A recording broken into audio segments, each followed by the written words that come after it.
Hi, everyone. Welcome to a special episode of The Things We Know. We wanted to come Very on special. another very special episode. And here's spoiler alert, when we do a special episode, it's usually because shit's going down. Yeah. We wanted to come on with just sort of a short follow-up to this week's episode, which was called This Is Not Normal. That came out on Tuesday, but was recorded before the latest shooting of Alex Preddy in Minneapolis. And if you've been watching this unfold, you already know why this matters, because what happened next matters too. Within hours, there before there was any real investigation, the administration and its allies were pushing a story that Alex Preddy was an assassin, a domestic terrorist, someone trying to murder federal agents. That story moved fast. It was loud and it was confident. And then the video started to circulate, and what the video showed was very different from all angles. It showed a U.S. citizen, a veteran, a man with a license to carry, so Second Amendment, not brandishing, not threatening, and increasingly more reporting and more public voices are saying the same thing. The first story was not the truth. Surprise, surprise. And again, this is not normal. Of course, the brutality is not, and should not be normal. The narrative machine is not normal. The gaslighting is not normal. The attempt to justify violence before facts is not normal. Yeah. And I mean, also, like, between deciding to do this video and now, we've seen more footage from days prior that's been confirmed to be the same man, Alex, interacting with ICE officers, clearly in an angry, back and forth. He kicks and breaks a taillight, which the administration's influencers, I think there's been actual documented proof that there's a lot of budget in ICE to pay some of their, people who are in podcasts and have social media followers. So, Mm. and also just some of their fans, right? They think it's the proof they needed, that it proves something. Honestly, to me, it just shows me why he showed up to film on Saturday, because he had already been aware of how they interact with the public. How I take it. He seems like a badass. Obviously, it's an altercation. To break someone's taillight doesn't, make you punishable by death. It No. might make you, accountable. Obviously, it does make you accountable. But so they think it proves something about him or his character. I don't think that's holding up as strong as they were hoping. They also keep saying he came to a protest on Saturday, while multiple sources are like, the protest was Friday. Saturday was people showing up in town to be witnesses, to be legal observers, to protect each other, right? And to record what was going on. So that's also bugging me too. They keep saying, don't bring a gun to a protest. Well, that whole thing is ridiculous argument for the party that loves the Second Amendment, because he wasn't at a protest. He wasn't. Nope. He was And in even town. if he was, it doesn't, he Right. had a legal right to carry. Right. These are the people that are lauding Kyle Rittenhauser. Like, Right. fuck you. I know. So all of that, there's so much more we can keep saying about that, but we're going to try and keep this quick. So we also want to say, if you're listening and you feel overwhelmed and you feel the exhaustion of gaslighting, you're not alone. Same. The nervous system fatigue is real. It is not weakness. I texted our mutual friend Melissa this morning. I'm like, I'm back in bed with my coffee so I can pet my dog and just working here. And I was like, I don't want to adult today. She goes, I think that's normal. I think it's Totally. what happens when the news feels like a relentless stream of violence, distortion, and dehumanization. And that is what's happening. The dehumanization of, our own president referring to humans as animals. That this idea that people can be illegal, it's not even a proper term. I saw the most like incredible description of why that's such an erroneous term that's just used to help us distance ourselves from what's happening to immigrants. Like, if somebody makes a ton of money and becomes a millionaire by doing it through not totally up and up means, we don't call them illegal millionaires, right? We don't call we don't Oh, call people, illegal. We never refer to people in their roles as illegal. Like, and also it's a misdemeanor to be here undocumented. It's not a crime. So there's these words, this dehumanization is also exhausting your system if you're a Yeah. good person, right? So there's a particular kind of grief and fear that comes from watching the truth get buried in real time. And that's what this is, an attempt to create a story that makes violence feel justified, that makes it easier for people to shrug or move on or blame the victim. The amount of people with a real following saying things like, well, you shouldn't interfere with law enforcement. First of all, they are not law enforcement for citizens. They are supposed to be investigating people who are here, without documentation. They aren't here to just be law enforcement for citizens. That's not their role. Right. And here's what's also true. A lot of us are watching something else happen. People are not buying it. People Hmm. are disagreeing out loud. People are seeing what they're seeing, and that also matters. Yeah, I mean, I do think that we are at the beginning of a turning point. I said that to somebody the other day, and they were like, God, I hope you're right. I'm like, but with that being said, it also, when we are in these turning points and we have these moments, things get worse. So it's not like, oh, this is the turning point and things are going to get better. I mean, ICE is already back here in full force in LA. They're headed to Springfield, Ohio next week, where because the Haitian immigrants will have lost their status, and so they are expecting 3,000 children to be without parents Mm. when all the Haitians get sent back. Wow. So this is not just because people are finally coming around, people who maybe never were. First off, let's welcome them to the resistance. Let's not say we told you so. Let's not, do any what took you so long?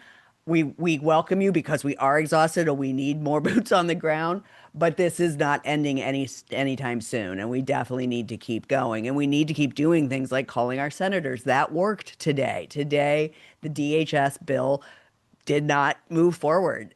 Yes, we may be headed towards another shutdown, but for good reason. So, we also want to say one more thing, which is Native Americans and non-white citizens have experienced this kind of violence and lack of justice for centuries.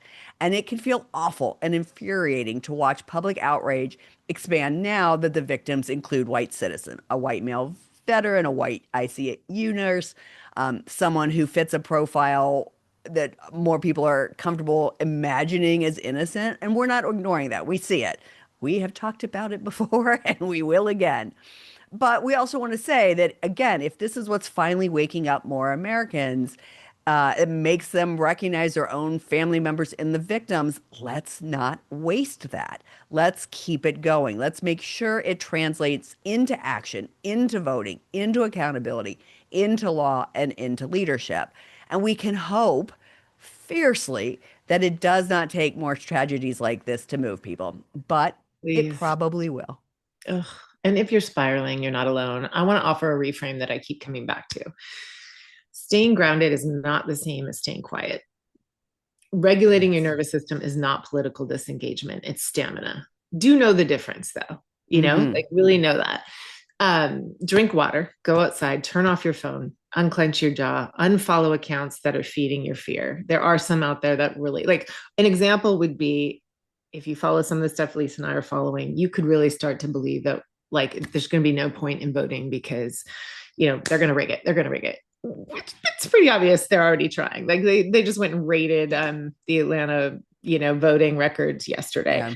Hmm. That is exactly what they want you to fear and just give up. So, like that, really, really, watch your diet of what you're taking in. If everything just seems pointless and hopeless, you are probably falling victim to some of those algorithms. So, definitely unfollow things that are doing that to you, but stay informed, find ways Hmm. to get as much neutral news as you can.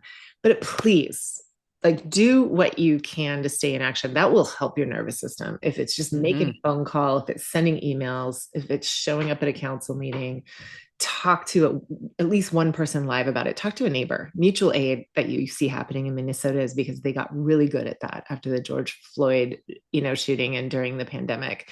Like what you're seeing in Minneapolis is ideal when crisis hits. don't wait for that to form it. Voices matter. And I think that's what it looks like to stay in it for the long haul, is using your voice, taking care of yourself, but like keep going, because there are miles to go till we get there. Absolutely. And this is the reason we're doing this follow up because your voice is working. You can see it in the impact in the cracks, the shifting language, in the visible discomfort of people who used to be silent, in the ways public pressure is changing the conversation, and in some cases, changing votes. 8 Republicans voted with Democrats today to not move forward with the DHS bill. That is huge. And this is what movement looks like. It's slow, it's uneven, it's frustrating, but it is real. And I want to say this next part very carefully because it matters. When people begin speaking up for the first time, it can be tempting to meet them with anger. Again, saying, like, where have you been? How did you not know this? We've been telling you this. See what your vote caused? And believe me, I get it. I really, really do. But if we want a future that is more humane, we have to build a culture where people can change their minds and come into the light without being humiliated. Not because they deserve comfort, but because we need them. We need the shift. We need the coalition. We need the healing. Accountability matters. Truth matters. But shame cannot be our strategy. No, no way. I know again, it's tempting. I have so many conversations in my head. We also want to name something happening tomorrow, January 30th. So if you get this when we put it out, hopefully enough people will hear this, but we just want to remind you there's a nationwide shutdown being promoted as a protest action. You may hear it framed as no work, no school, no shopping.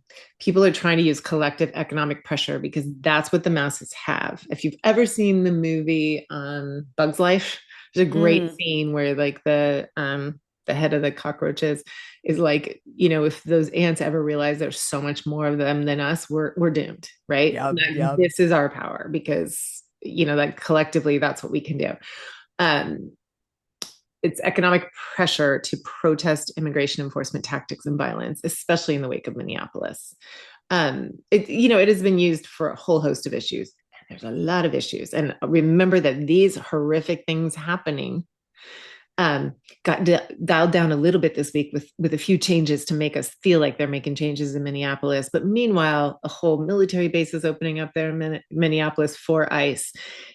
They just calmed it down to try and get these votes, right? So like Mhm. there's a lot of things. Also, meanwhile, there's a whole bunch of things going on in voting, which we're going to get to in a second. There's a whole bunch of things going on in other things that they don't want you to pay attention to. So definitely economic protest is our tool. And the more people that really participate, the better, the more of the impact we have. So whether you participate fully or partially, please do it fully.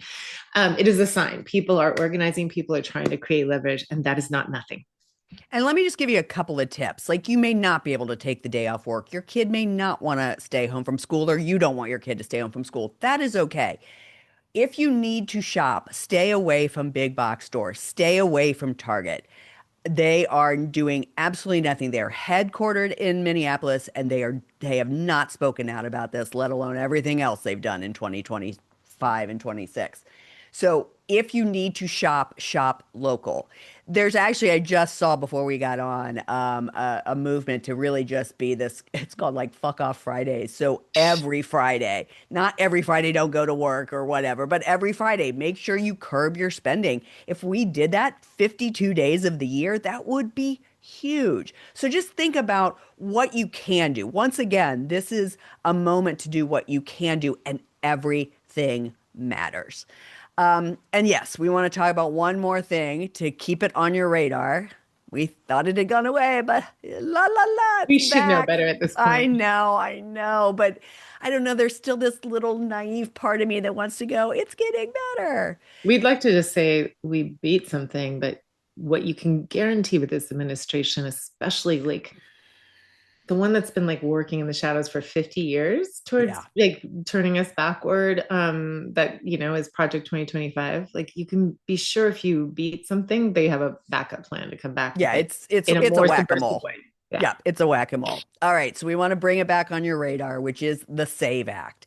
It is a bill that would require documentary proof of U.S. citizenship when registering to vote in federal elections. It's being positioned as quote unquote election integrity, but voting rights groups warn it could create real barriers for eligible women, sorry, voters in general, but especially women whose documents, like mine, do not match because I changed my name due to marriage. And it could happen due to divorce as well. So, this is why staying grounded also means staying alert. Pay attention, protect access. Don't assume voting rights are safe just because they should be. It is not normal, but it is not hopeless. Your voice matters, your steadiness matters, your attention matters. Your willingness to stay awake and stay human matters, and to see everyone as human.